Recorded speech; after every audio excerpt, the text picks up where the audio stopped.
Hi everybody, it's Danny, your scrapper on the street here, and I know a lot of you like to see my actual process and watch me create, so I thought I would do some of that now. And I have this page, I barely started. It looks much more full than it is, but only because I'm using the flip side cards. So this is just the back side of the cards that are already in there, and I just stuck a couple of pictures in the back side of what was already there.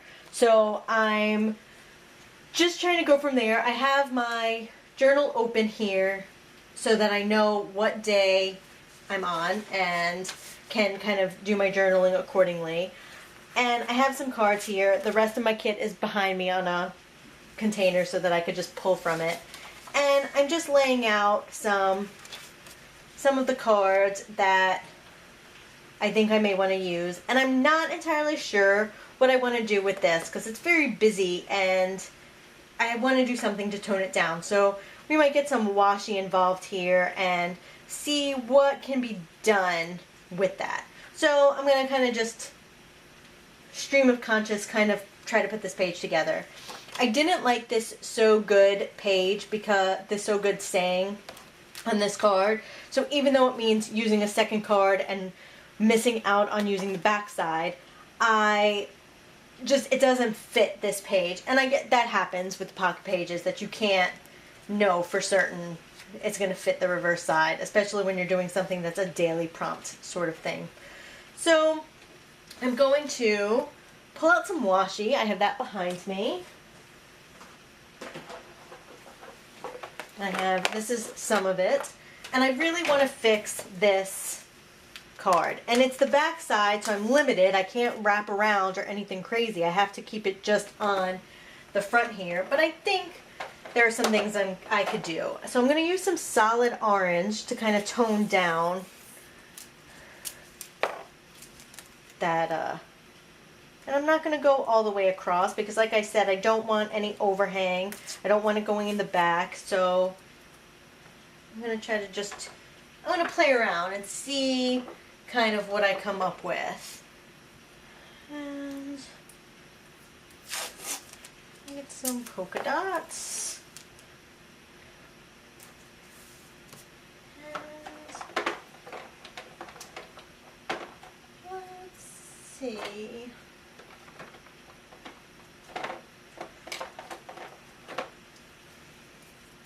No, I love this washi. I don't know if you could see, but it's so thick, I never feel I could use it. And I don't think I want to use it here either. But I just love it. So you might see if we can make it work here. If I could get it to peel off. Here we go. And I just dropped one of my stamps. No big deal. And I actually think this will work pretty well for this, for what I want to do here, for the look I'm trying to create. And this is pretty much how I create. It's oftentimes very manic and kind of as I go, as I feel, moving stuff along, not really, not a lot of pre-planning goes on. This class is a little different because I do pre-plan because I've done the writing in advance, which is also very abnormal for me. And I'm going to use some of this to just break some more of this up because it is very thick, but I do love the coloring of it.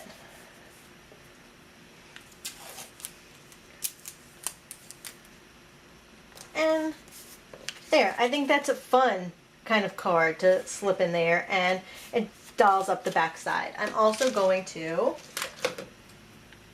I had picked up this Homewood veneer because I knew I wanted to use it for this particular lesson. So I pulled it out when I was working on an earlier page. And then I'm going to just put the little girl here. And so this helps me. I'm using a lot of wood veneers throughout so that I can keep it a little more of a unified project. So, and then this will really help drive home the theme of the page. The lesson of this particular page is home, so that will really help that out. And then I can put these back. And I could get working on the journaling, so I will be right back. Okay, I'm back, and I did my journaling, and I added a couple of more, like a little car and arrow, to kind of make sure, you know, this card goes with this photo. I combined 2 lessons on one page this time around, and I think that'll happen from time to time, and learn something new every day. A lot of the lessons kind of go hand in hand, so you don't always have to break it up where it's one page, one lesson, one photo. There's no real rule to it. So one lesson was, where are you going? And the other lesson was the concept of home. And I kind of felt they flowed into each other as, especially for me personally, things are a little in transition. So it flowed together to be one cohesive page and all kind of fit the same. So I have that done. I'm pretty happy with it. I thought about adding something next to the picture of my keyboard, which was just an Instagram photo I pushed over, but I felt like there's so much writing on this side of the page that it would just be too heavy over here. So I might just leave it. It kind of gives you a place to like rest after all the heavy information of the rest of the page. And there you have it, my days 3 and 4.